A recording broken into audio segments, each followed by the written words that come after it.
안녕하세요 여러분, 성공합시다. 오늘은 가인과 아벨의 이야기를 이어서 갈 건데요. 죄를 범한 가인을 하나님은 어떻게 다루시는지, 또 하나님의 판결 이후에 그는 어떤 문화를 만들어 가는지 한번 살펴보도록 할게요. 8절, 가인이 아우 아벨에게 말하였다. 우리 들로 나가자. 그들이 들에 있을 때 가인이 그의 아우 아벨을 쳐 죽였다. 자, 가인은요, 자기와 자기가 드린 제물을 하나님이 기뻐하지 않으셨지만 자기 동생 아벨과 아벨의 제물을 기뻐하는 모습을 보면서 질투심에 사로잡혔어요. 그 질투가 결국은 아벨을 죽이기로 마음먹게 만들죠. 그러니까 근본적으로 잘못된 신앙이 얼마나 무서운지를 보여주는 대목이에요. 실제 우리 주변에도 얼마나 이런 일이 자주 일어나나요? 사실 생명을 죽이는 거, 정말 육체적으로 죽이는 거를 넘어서 우리는 여러 가지 방법으로 사람을 죽이고 있잖아요. 아무도 이 가인의 자리에서 벗어날 수 있는 사람은 없어요. 그렇지만 우리는 가인의 자리에 머물지는 않죠. 그리스도의 십자가의 보혈을 붙들고 아벨의 자리로 가잖아요. 그런데 가인의 자리에 머무는 사람들이 있어요. 자, 거기에 대해서 우리가 조금 더 살펴볼게요. 자, 먼저 우리 들로 나가자, 이렇게 가인이 말했다고 표현되어 있잖아요. 영어 성경이나 세번역이 이런 식으로 번역되어 있어요.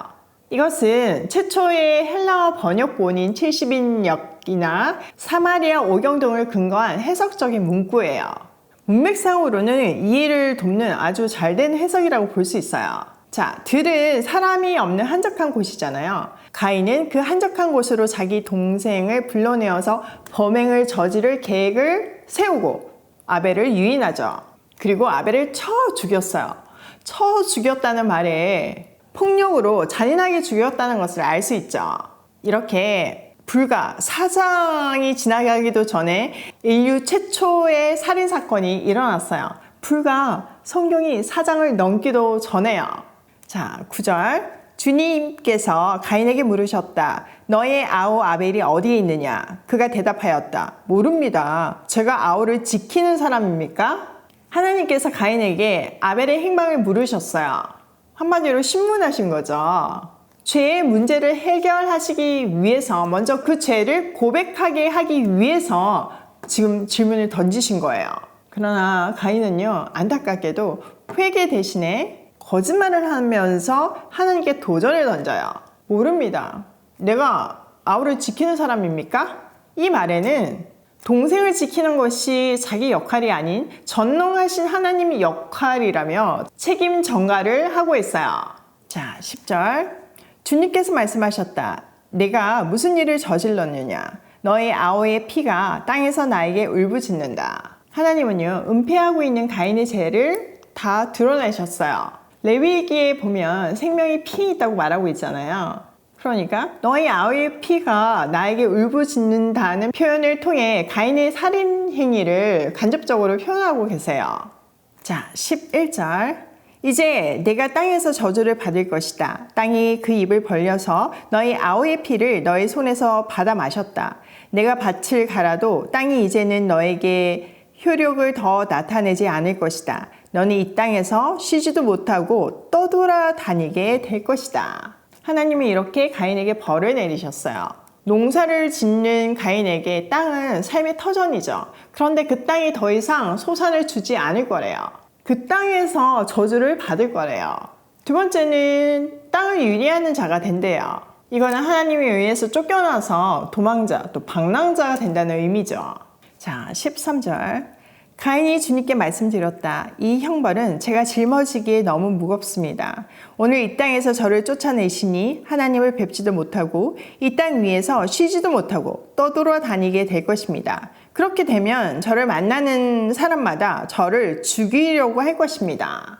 가인은요, 회개는 하지 않고 벌이 너무 무거워요, 이렇게 호소하고 있어요.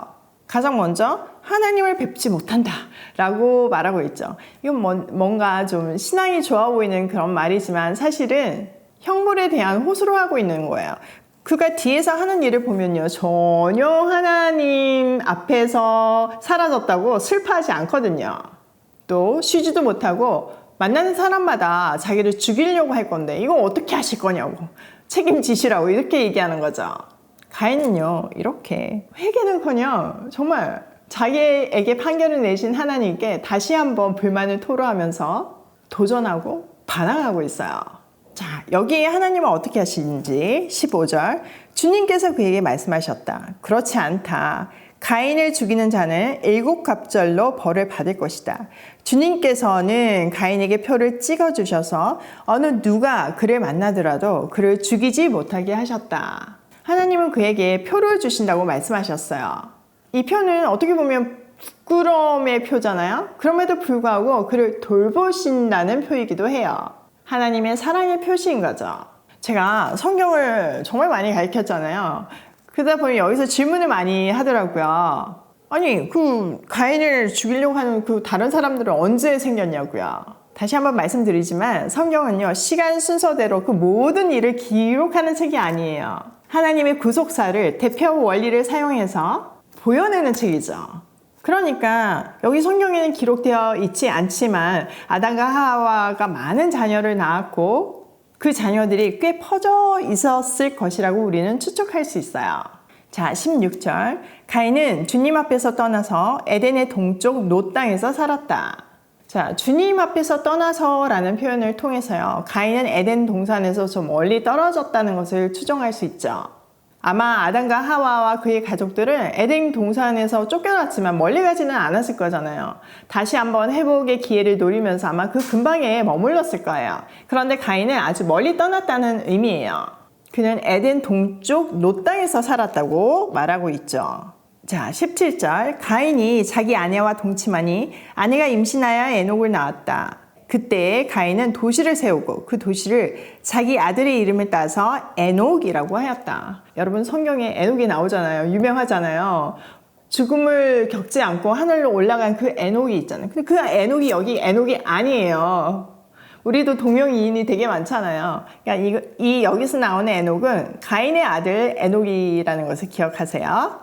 자, 가인이 에녹을 낳았는데 그때 가인은 도시를 세웠어요. 거기에다가 자기 아들의 이름을 딱 붙였죠. 자, 도시를 세웠다는 것은요 더 이상 방랑하지 않겠다는 의지예요. 자, 이것은 하나님께서 너는 유리하게 될 것이야 라고 하신 말씀에 정면 도전을 하는 거죠. 하나님 그렇게 말씀하셨지만 나는 내 힘으로 유리하지 않겠습니다 라고 말하면서 행동으로 옮긴 반역이었어요. 그러니 이 반역의 도시에서 만들어갈 가인과 그의 후손들의 이야기가 너무 뻔하지 않나요? 네, 맞아요. 끊임없는 반역의 역사일 수밖에 없어요. 그 반역의 문화 이야기 궁금하시죠? 오늘 다 하려니까 너무 길어져서요. 내일 이 시간을 기다려주세요. 첫 번째, 세상은 가인 계열과 셋 계열로 나뉜다. 셋 계열은 아벨 계열로 말할 수 있는데요. 한마디로 예배의 공동체예요. 그러니까 하나님의 통치를 인정하는 그룹과 인정하지 않는 그룹이에요. 회색 지대는 없어요.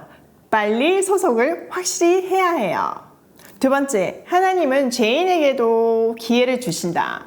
자, 하나님은요 죄를 범한 가인을 버리지 않으셨어요. 찾아오셔서 죄를 고백할 기회를 주시고 회개할 기회를 주셨죠. 그런데 가인이 거부했어요. 오히려 책임을 하나님께 돌리고 있어요. 그런데 너무 슬픈 이야기는 우리는 그 누구도 가인의 자리에서 벗어날 수 없다는 거예요. 스스로는요. 그래서 예수 그리스도께서 우리를 가인의 자리에서 구원하시려고 대속의 제물이 되어주신 거예요. 그러므로 우리는 구원받은 자답게 살려고 노력해야 해요. 세 번째, 구원의 기회를 놓치지 말자. 하나님은 분명하게 가인을 보호하시려고 하셨고 또 새로운 기회를 주셨어요. 그런데 가인은 다시 반역의 길을 걸어요. 그래서 악한 문화를 만들어내죠. 우리는 그러지 말아야 돼요. 결단하고 길을 멈추고 하나님께로 방향을 바꾸는 우리가 되기로 해요. 오늘도 죄인에게 기회를 주시는 그 사랑의 하나님을 기억하며 또 하나님이 기뻐하시는 문화를 만들며 고고싱해요.